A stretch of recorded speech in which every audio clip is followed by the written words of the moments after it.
Good afternoon, everybody. Welcome to lecture. I hope you all had a good weekend. We are going to continue our discussion of oxidizing and reducing reactions, reagents that cause carbon to change oxidation states, either add more bonds to electronegative element or add more bonds to hydrogen or vice versa. We talked about that a bit last time, and we're going to continue our discussion today. And to start things off, I have a survey question for us. This is the one that we're doing today. It was opened at the last lecture and it's going to close at the end, but just submit an answer that gives your idea for what this is. Is this a reaction that's producing an oxidized carbon material or reduced? So is the organic starting material in the following reaction being oxidized or reduced?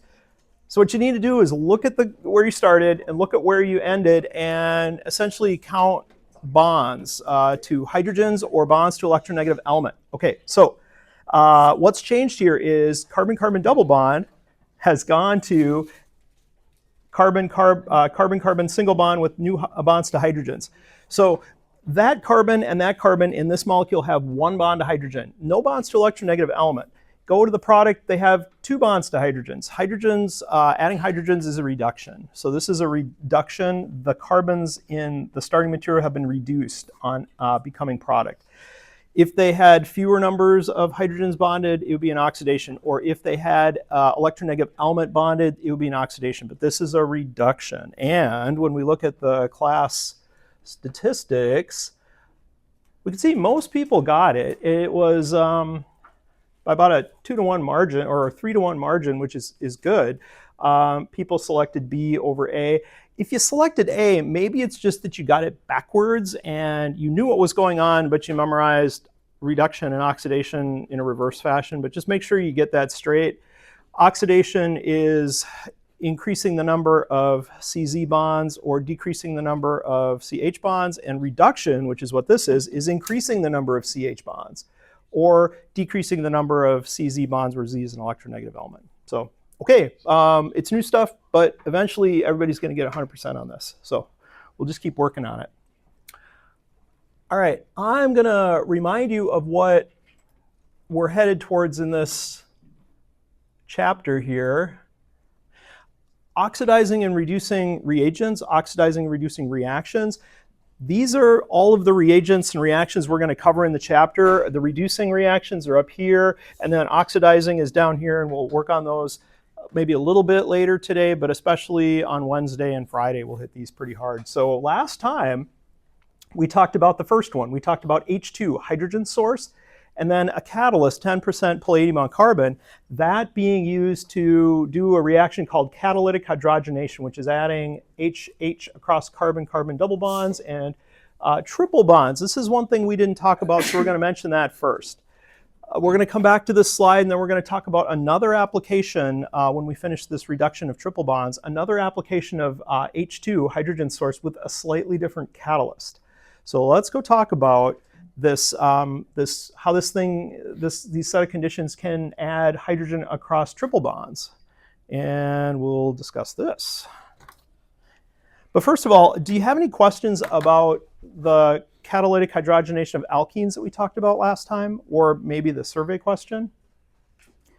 Okay, one other announcement is exam 1 will be in 1 week, a week from today. So it's going to cover all of that spectroscopy stuff that we talked about, mass spectrometry, IR spectroscopy, proton and carbon NMR spectroscopy, and the chapter 12 stuff that we started covering last week and are going to continue to cover this week. It's all in the syllabus, but if you have any questions, let me know.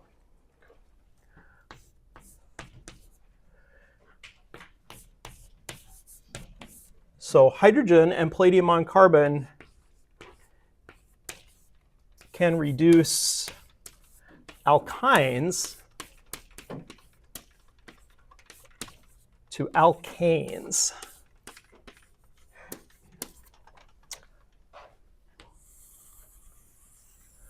Here's the overall reaction. If you have a carbon-carbon triple bond, that's an alkyne. And I'll just put a couple of R groups on here to make it a generic example.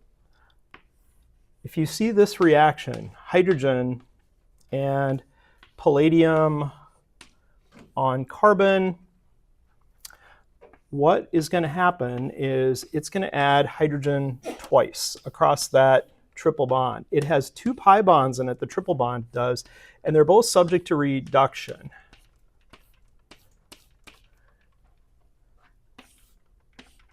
H2 adds twice. Sometimes you'll see an indication that there's excess hydrogen written over the arrow. Sometimes it might even say 2 equivalents. That means 2 of these per every one of these.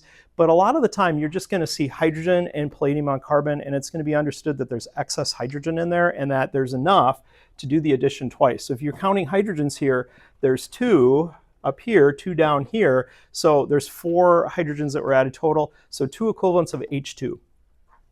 The way the mechanism works is there's a stepwise addition process. First, 1 hydrogen adds, and then another hydrogen adds, and it's a sequential process that goes through an intermediate that doesn't stop. So let me show you how this works. So step 1 is hydrogen and palladium on carbon adding across one of the pi bonds of the triple bond to give an alkene. So this alkene is an intermediate. It actually happens to be a cis-alkene.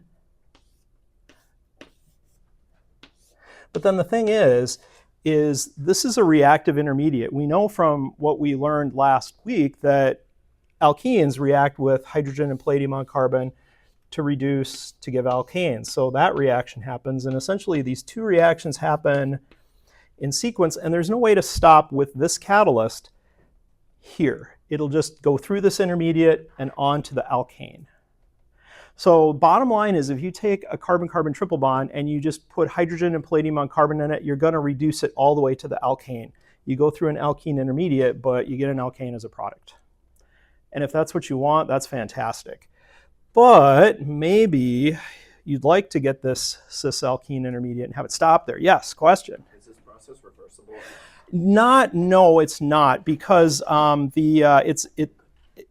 there are reactions that will oxidize alkenes to alkynes, but it's hard to get it to go the other way because it's energetically uphill. So it's hard to do. There's other ways that people would do it, but basically you don't have to worry about that. It's going to go in the forward direction only, and you're not going to get a mixture of starting material and product if you add enough hydrogen, and you almost always will, because most of the time people don't bother keeping track of how much hydrogen. It's hard to measure hydrogen because it's a gas.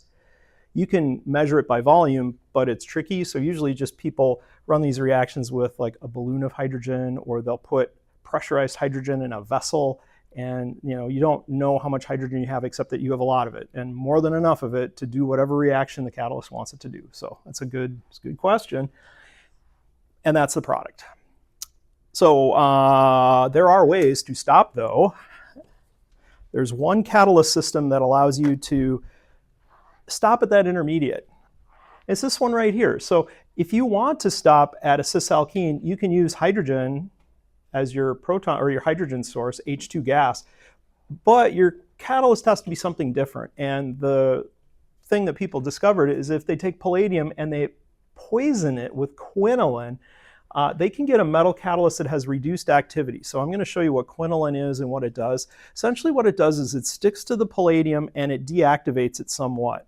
Makes the palladium such that it'll react with an alkyne to reduce an alkyne, but it doesn't have enough activity to catalyze the reduction of an alkene. So it is a detuned catalyst. It's a lot more selective, a lot less reactive. And this has got the name Lindlar reduction.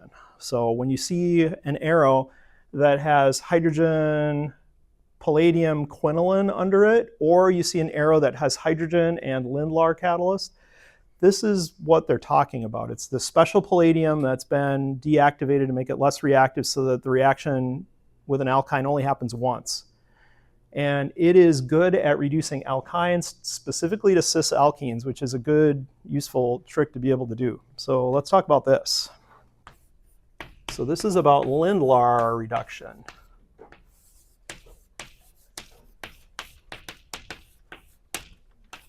This is about reduction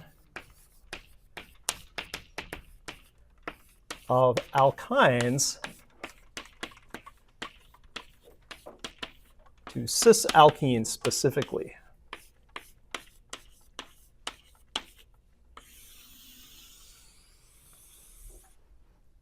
And the reaction goes like this.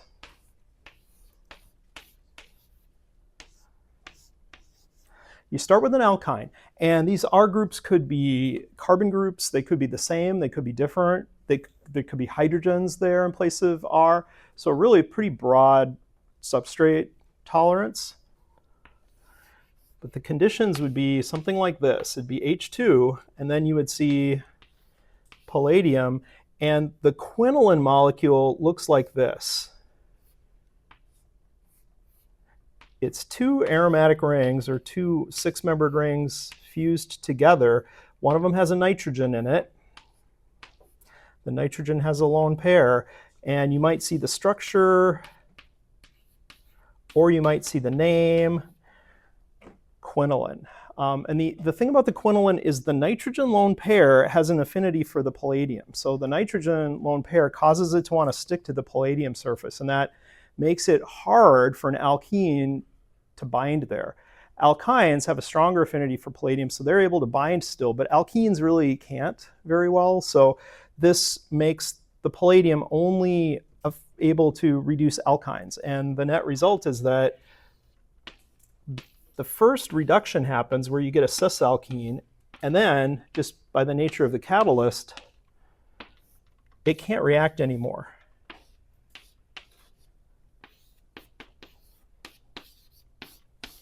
So cis-alkene is the final product of this.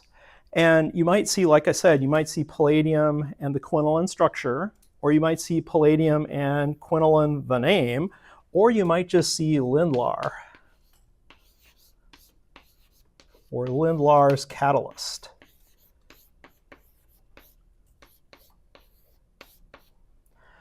But whatever version of the reagents that you see, or representation of the reagents, it's going to be the same thing. Think cis-alkene, and the table will help you remember that. So when you're studying, you're doing your homework, practice just distinguishing this palladium catalyst for the plain palladium that has no poisoning agent in it, no molecule to make it less reactive.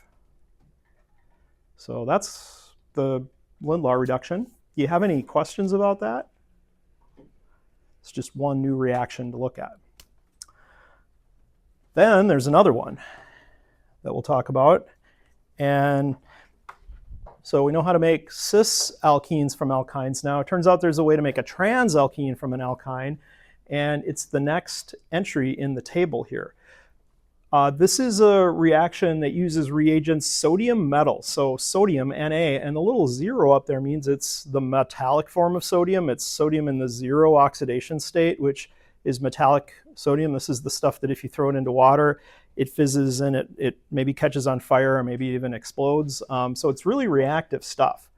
The reason it's so reactive and interesting is that it's got this extra electron in it that it really would like to get rid of. So sodium in the periodic table is in the far left group. It's in group 1, and that means if it loses one electron, it becomes Na+, which is noble gas-like. So sodium metal is really good at giving up one electron because then it becomes noble gas-like. It develops a neon-like configuration, and that's filled shell configuration. So bottom line is sodium gives one electron up really, really well. Then you need to have a proton source because reductions are about adding hydrogens, and so you need electrons and you need an H source, and that's where this ammonia comes in. So NH3 is ammonia. Ammonia is a gas at room temperature. You can liquefy it if you cool it down. You don't have to cool it that much, or if you pressurize it.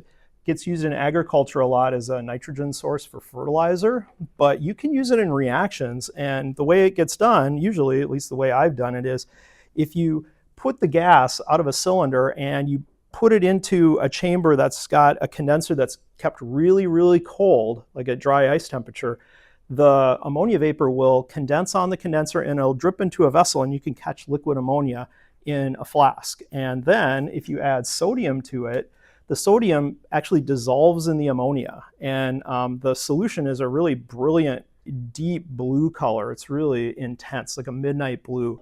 And what actually happens is the sodium plus and the electron are free floating in that ammonia solution. So the electron can go and go into the triple bond, actually make a radical anion, something called a radical anion, and then the NH3 puts a proton on that, and the reaction happens in a way that trans stereochemistry is favored. So I'll draw a little mechanism up there, a brief mechanism for this, so you get a sense of how this works. The mechanism isn't something that we're gonna like quiz you on in homework, or you won't see it on an exam, but I think it's kind of nice to see this sort of thing, just so you can have an appreciation for how it works.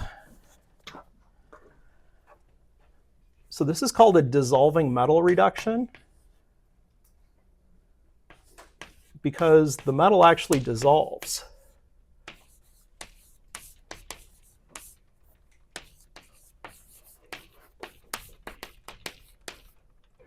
And what it's good for is reducing alkynes to trans-alkenes.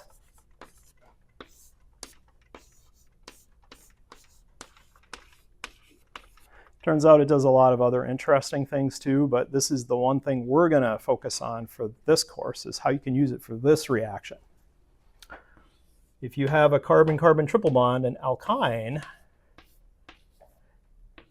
and you put it in with these conditions, sodium metal, Na with the little 0 up there, and NH3 liquid, the little L there stands for liquid phase, ammonia is your solvent. What comes out of this is a trans-alkene. I'll draw the trans structure, and then we'll talk about how and why this works.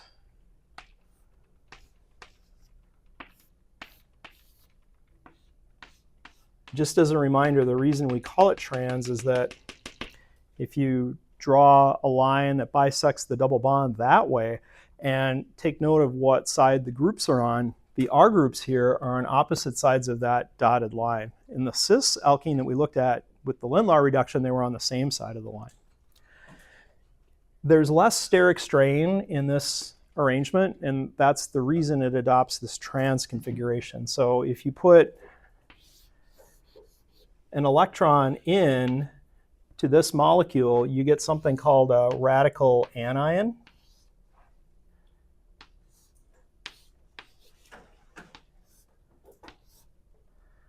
Actually, the way I'm going to draw this is like this. So radical anion is one where it's just got an extra electron. So it's got, instead of a plus dot, it's got a minus dot. So it's absorbed an additional electron, and it's got a negative charge. And then an NH3 provides a proton to that, and it gives an intermediate that looks like this.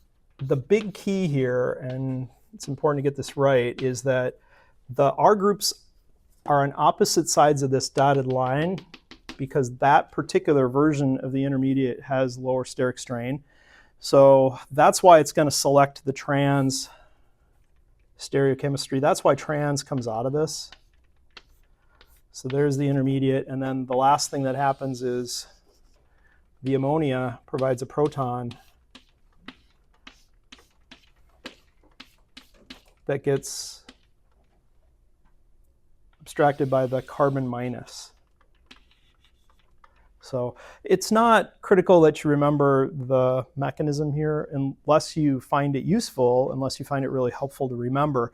The big thing is that the product is trans.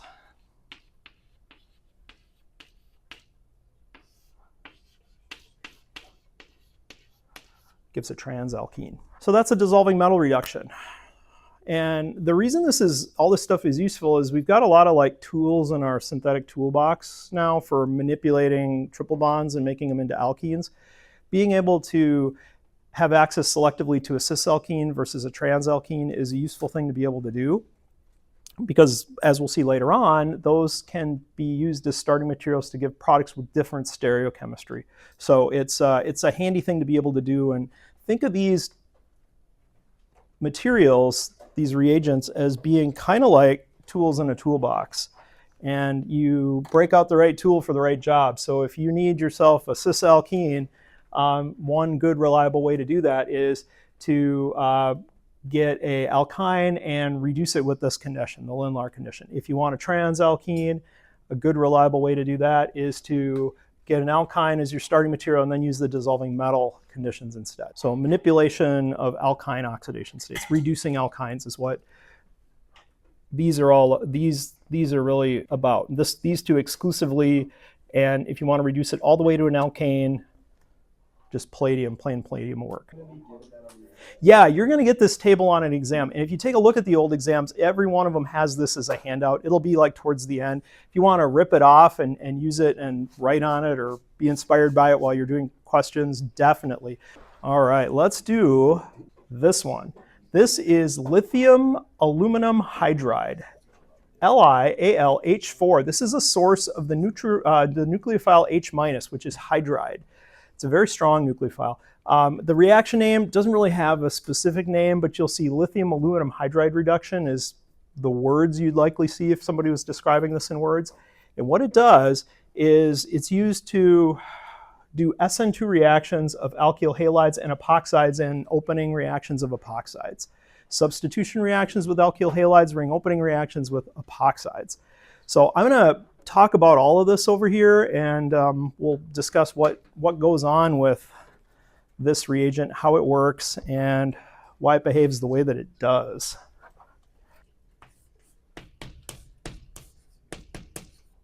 Lithium aluminum hydride reductions.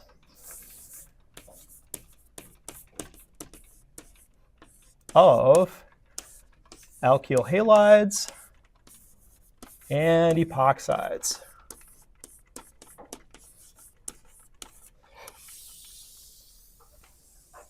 Lithium aluminum hydride is a very versatile reagent. It's a really strong reducing agent, gets used for a lot of different things. We are going to see it later on when we start covering C-double bond O chemistry. So it's not the last time we're going to see this reagent, but it's, I think, the first time that we've seen it. So I'm going to talk about it in some detail. Lithium aluminum hydride has this structure. It's a central aluminum that's making 4 bonds to H's. It has a formal minus charge, and then there's a lithium counterion associated with it. That's where the name comes from, lithium aluminum hydride. When you take a look at the electronegativity chart, it's sometimes a little hard to place hydrogen because it's way off on the left side of the periodic table. It's not like real close to aluminum, but aluminum is, hydrogen is more electronegative than aluminum. So these hydrogens, they develop strong partial minus charges.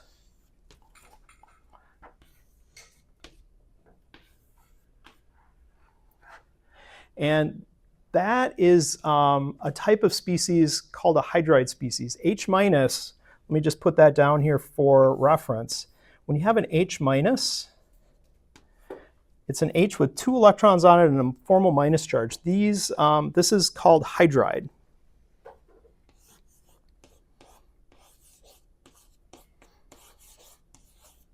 Very electron rich, strong nucleophile, the polar opposite of proton. Proton's positively charged, has no electrons, favors reacting with electron-rich species. This is one that is got 2 electrons, it's negatively charged, it likes to go after electron-poor things. So they're really different. And these H's are hydride-like. They behave like hydride because of the electronegativity difference here and the H's pulling electron density away from the aluminum. Aluminum has a formal negative charge, but really a lot of the charge, that negative charge, is carried by the H's. So these H's are hungry for positively charged things and they like to react with them. And then the lithium is a counterion. So what tends to happen is when you put lithium aluminum hydride in with some kind of electron poor species, the H minus goes and attacks the electron poor species, the carbon atom, if you've got something that's got carbons in it.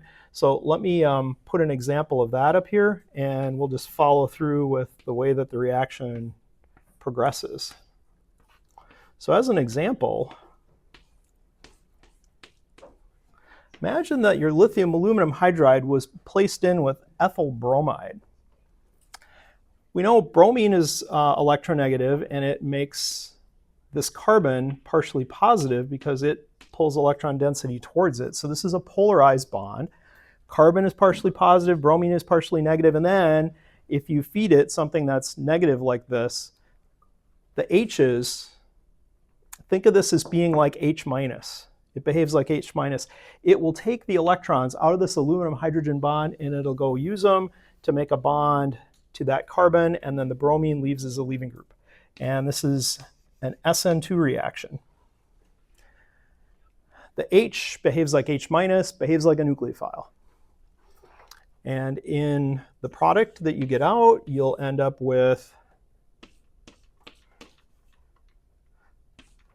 the carbon that was the alkyl halide that had the bond to the hydrogen. Now it's got an extra hydrogen attached to it. The leaving group, Br, is left as Br minus. It's a bromide.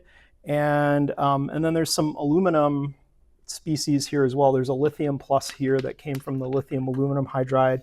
There's a aluminum that's still got 3 H's attached to it, and now it's formally neutral. But the thing that is the interesting part is what happened to the carbon.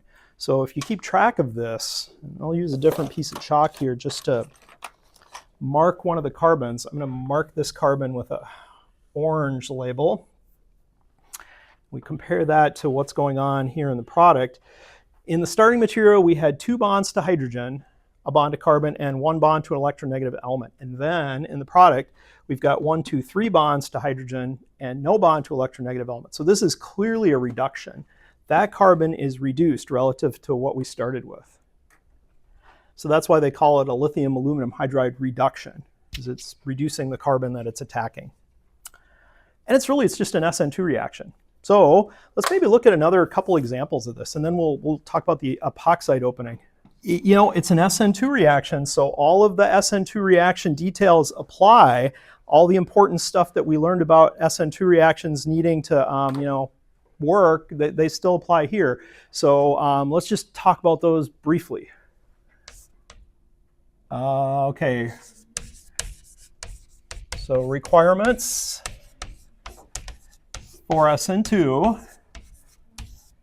This is review. Might as well. Who remembers like one important thing about SN2? Substitution, yeah, it can't be two-hindered. I will say works best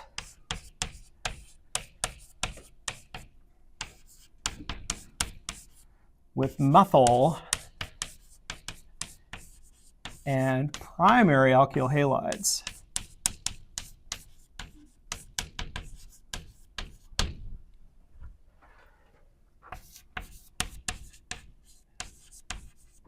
Secondary alkyl halides are slow and may not work well, if at all.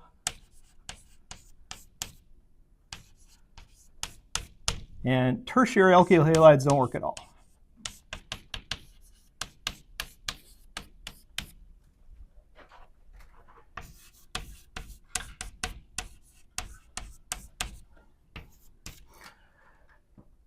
Another one. What else do you need to have a SN2 reaction work? What do you got? You do. You need a strong nucleophile, yes. And strong nucleophile is required because it attacks in the rate determining step. Strong nucleophile needed. And thankfully, lithium aluminum hydride, H minus, is a strong nucleophile. So that is okay.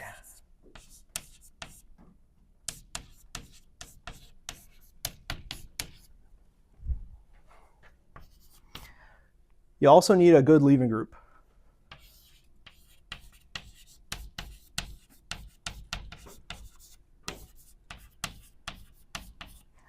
And chlorine, bromine, and iodine, iodide, those are the best leaving groups as far as the alkyl halides go. There are other good leaving groups as well, but these are ones you'll see over and over and over again. Then polar aprotic solvent is the best solvent. That's kind of a minor issue for this topic that we're talking about, but I'll put it up. Polar aprotic solvents work best, and actually you have to use them with lithium aluminum hydride because it turns out lithium aluminum hydride would deprotonate any protic solvent that you tried to use, so because it's a very strong base in addition to being a strong nucleophile. One other thing about SN2, this is about stereochemistry. It goes with inversion of configuration. So if you're doing the reaction at a stereogenic center, you're going to get an inverted carbon. Let's do an example where we look at one of those. So here's an example of a secondary alkyl halide that has a stereogenic center. It's a chiral molecule. I put the star next to the stereogenic center. And these aren't great substrates for SN2 substitution reactions, but let's talk about it and just consider what, if the SN2 reaction were to work, what we would get for a product. If you put in lithium aluminum hydride, LiAlH4, the H minus is going to come in from the backside. I guess in this case it doesn't really matter because we're going to get an achiral product, but let's think about the way it works. And just to help us understand what's going on here, I'm going to mark these H's. I'll make them orange so you can see, so we can track it. You could actually physically do this. You could do this in a real sense if you made these deuteriums. That'd be a way of changing the H's so they're not the same, like H here, deuterium here, and then you'd have a chiral product. We're going to just pretend that we can distinguish them. We'll make them orange for the purposes of this exercise. And the H minus has to come in from the back side where the leaving group is leaving from. So the chloride is out towards you. And so the nucleophile, the hydride nucleophile has to come in from behind. So it's going to get delivered with a dashed bond orientation. So our H minus that we're adding is going to come in with a dash bond, and then the chloride leaves, and this H, which is on the dash bond, is going to end up on a wedge.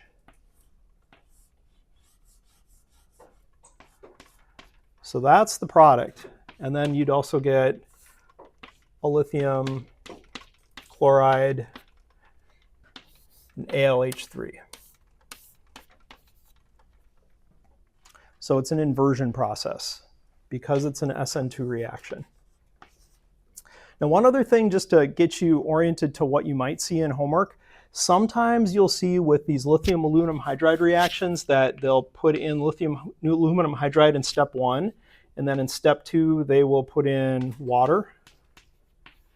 And this is a step that is there to quench any residual lithium aluminum hydride. So usually, typically people use excess of this reagent, and the water is just to remove any residual reducing agent and make the reaction easier to isolate the product out of.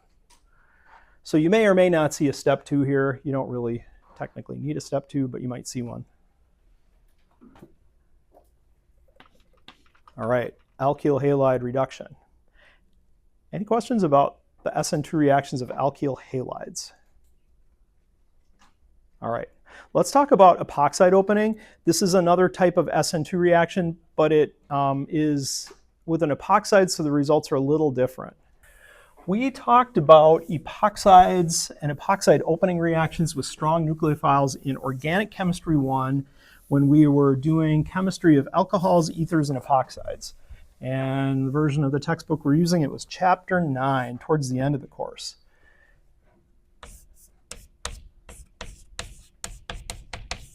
epoxide reduction with LiAlH4, lithium aluminum hydride. Here's the overall process. Epoxides are three-membered rings that contain an oxygen.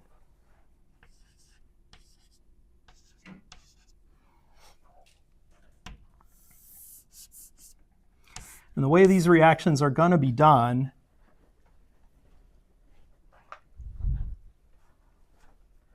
is it's going to be a two-step process where lithium aluminum hydride is added in the first step, and then in a second step, water is added. And we'll go through a mechanism to explain exactly what the water does. It's a proton source. It helps, we need to put an H on the oxygen that we free up. But the net result is going to be that we're going to get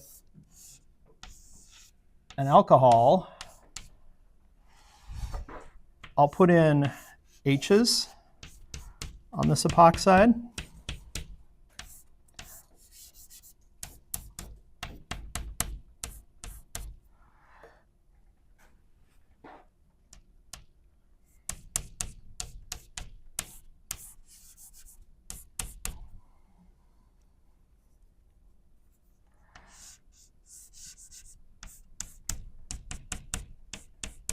The new H that we add is one that's going to go right there.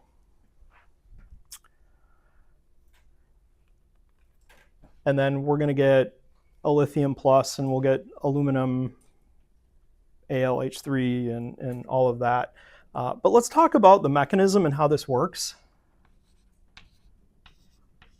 Maybe first of all, we'll talk about why it works.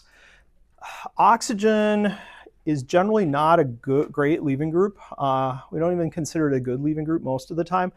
But the epoxide is kind of an exception to the normal rules because there's so much ring strain in this three-membered ring. If you try to make a three-membered ring with your model kit, it will fight you the whole way, and you might even accidentally break a bond if you get rough with it, because the bond angle here is about 109.5, and no, not 100, it's about 60. And the ideal bond angle for an sp3 hybridized atom like this carbon is 109.5. So you're really stressing this atom out a lot here by making its bond angle way compressed from what it wants to be. So that is this phenomenon called ring strain. It really wants to pop open. It's almost like a spring. It's just like got a lot of chemical potential energy. It really wants to pop open. So that's what drives this reaction and makes it want to happen. So let's take a look at a mechanism of this. And I'm going to add another detail here too, and that's that there's a selectivity difference between carbons. So if you have carbons in an alkene or a epoxide that are differentially substituted, like say for example you've got an epoxide that has maybe a couple of H's over here, and another a spot over here that's a lot more hindered, maybe has a methyl group on it. And you put in a lithium aluminum hydride, and I'll draw the structure of that species here.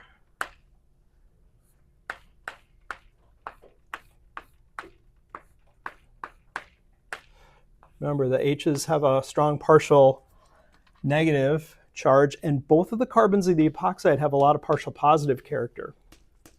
But since this is an SN2 reaction, it's sensitive to steric hindrance, and the nucleophile is going to pick the carbon that's more accessible. So it's going to want to go here because this one's crowded and it's hard to get to. So to draw a mechanism here, I'm going to start an arrow at the bond between the H and the aluminum. I'm going to show an arrow going and doing a backside attack on that more accessible carbon of the epoxide, and then I'm going to show this bond breaking. The oxygen has 2 lone pairs when it starts out, and then in the product that we're making here, we're going to end up with an oxygen that's got 3 lone pairs and a negative charge.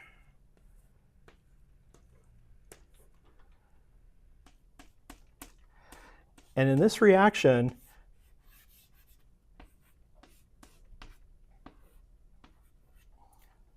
there's a stereogenic center on the left side of the molecule, but it doesn't actually change because the reaction isn't happening over here. The reaction's happening over here.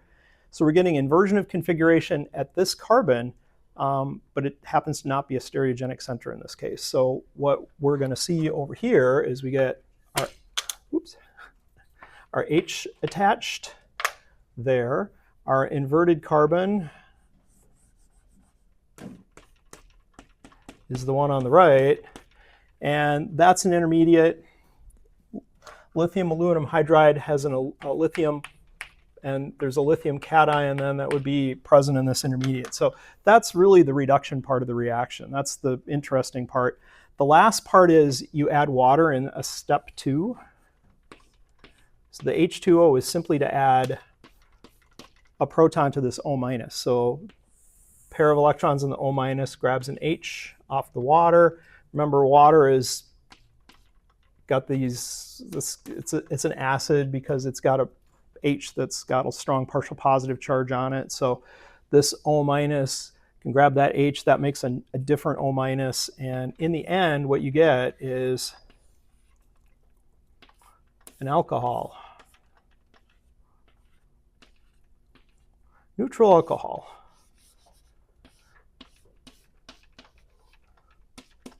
And no more 3-membered ring.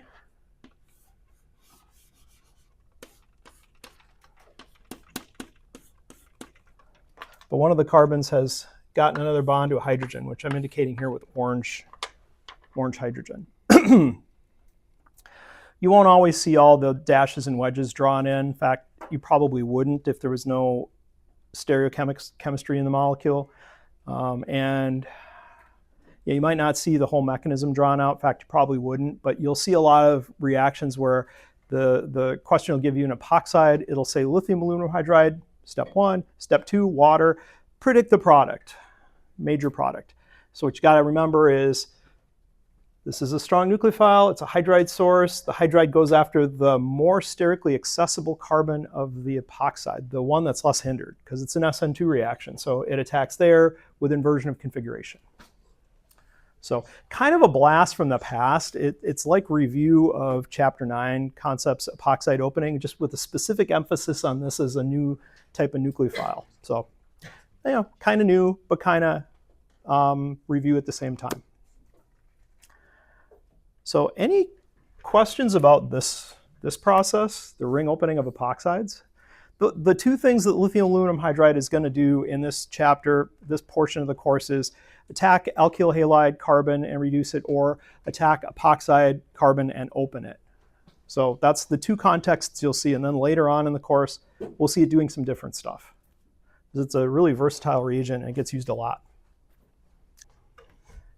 Now we're going to switch gears and talk about oxidizing agents. Unless you have questions about reducing agents.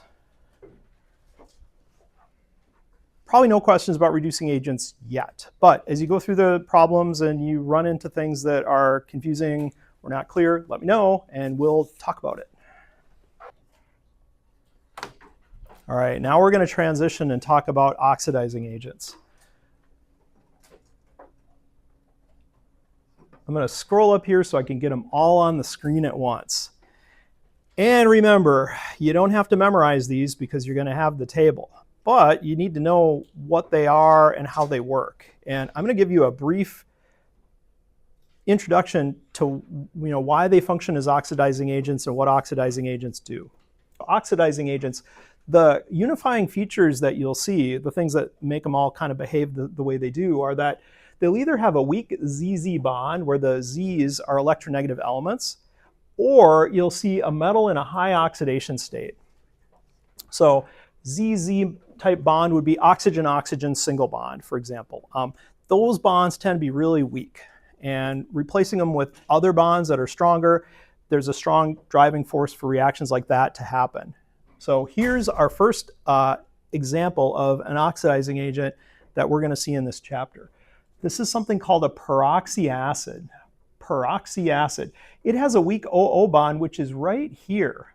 it looks like a regular carboxylic acid, but it's got an extra oxygen stuck in it. And that feature, the OO single bond, makes it a pretty unstable molecule and wants to react to replace that weak oxygen-oxygen bond with something better, something stronger.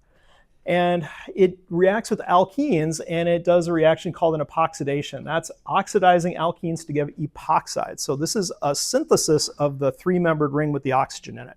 We just looked at how those species react. Well, this is a reaction that can produce it. So this is the first time we've seen a really general way to make an epoxide. There was a brief introduction last semester to like a way you can make it with an SN2 reaction, but it was kind of a limited scope type thing. We're going to look at this one pretty extensively. Then we're going to move on and we're going to talk about these reactions. So these are examples of metals in high oxidation state. Here's a manganese that has 1, 2, 3, 4, 5, 6, 7 bonds to oxygen. That's a lot of bonds to oxygen. It's really highly oxidized. That manganese is really electron poor based on all the oxygens it's bonded to. Here's an osmium that's got 8 bonds to oxygen. That's like a world record almost for most oxidized atom. There's the only one that's really could be considered more oxidized is in the periodic table above osmium is ruthenium. Ruthenium also has 8 bonds to oxygen and it's smaller atoms, so you could argue it's more oxidized. But this is like almost a world record holder, very high oxidation state. What that means is that when this molecule comes into contact with something that's electron rich, it's like sense is to grab electrons out of it, and because it's very, very hungry for electrons, that metal and that metal. That's how they work. We're going to see they do reactions called dihydroxylations, and they convert alkenes into syn-diols, alcohols next to each other. Then we're going to look at this molecule called ozone, O3, which has a weak OO bond, and it does a reaction called ozonolysis, which is cleaving an alkene in half, basically. Then we're going to look at chromium in high oxidation state. So here's a chromium atom that's making 1, 2, 3, 4, 5 bonds to oxygen and a bond to chlorine. This is a very high oxidation state chromium. These are chromiums that are similarly in high oxidation states. This chromium that's got 6 bonds to oxygen. Here are chromiums that also have 6 bonds to oxygen. So they are hungry for electrons and they react with various organic functional groups that are electron rich. So we're going to look at all of these, but we're going to start by looking at these peroxy acids in some detail. All right, but before I go on, any questions about the weak ZZ bond kind of concept or the high oxidation state concept?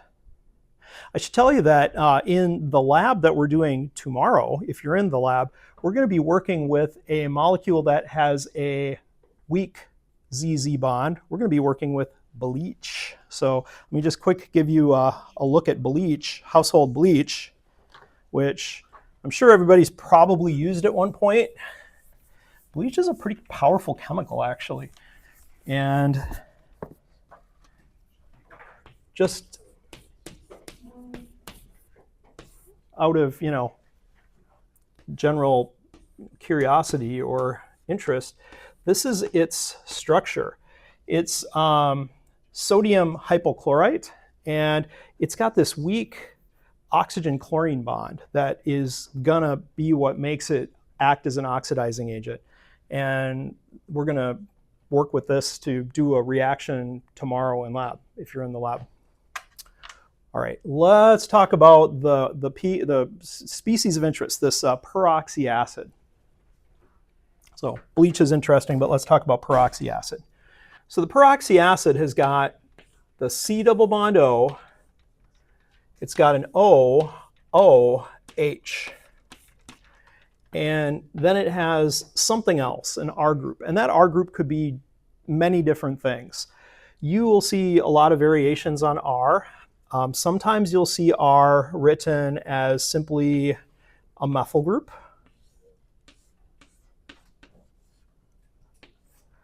This is one type of peroxy acid that you will see. You may also see the other one that you're very likely to see that I know you're going to see in the problem sets is a specific type of peroxy acid called metachloroperoxybenzoic acid.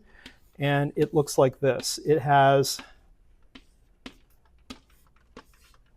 the same peroxy acid part, like this part is the same in this molecule versus this molecule versus this molecule. It's just the nature of the R group that's different. And the reason people selected this one is it just happens to work really well. It's got the right properties to be a really good oxidizing agent. It gives good results. So you're going to see this one quite a bit. And I'm going to give you the name of this one because it pops up so often.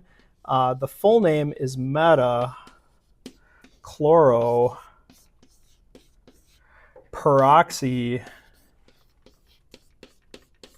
benzoic, and then space acid. And the meta is usually in italics. But since that's a lot to say, what people usually refer to this one as MCPBA, meta-chloro-peroxybenzoic acid.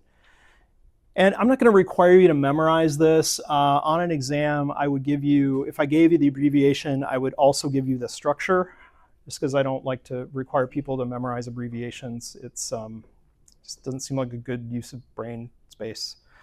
But you might see it on a homework, in which case know to look it up and that it's this, and just realize it's a peroxy acid. It's got a weak oxygen-oxygen single bond, and just like they all do, and they all give epoxide. So before we run out of time, I want to talk about what the overall reaction is, how it works.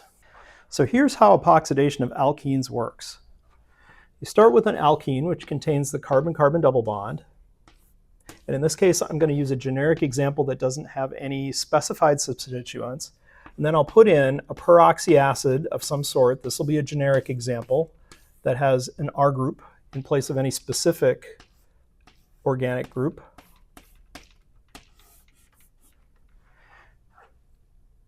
The result, when you mix these two together, is that you get an epoxide. You form a three-membered ring.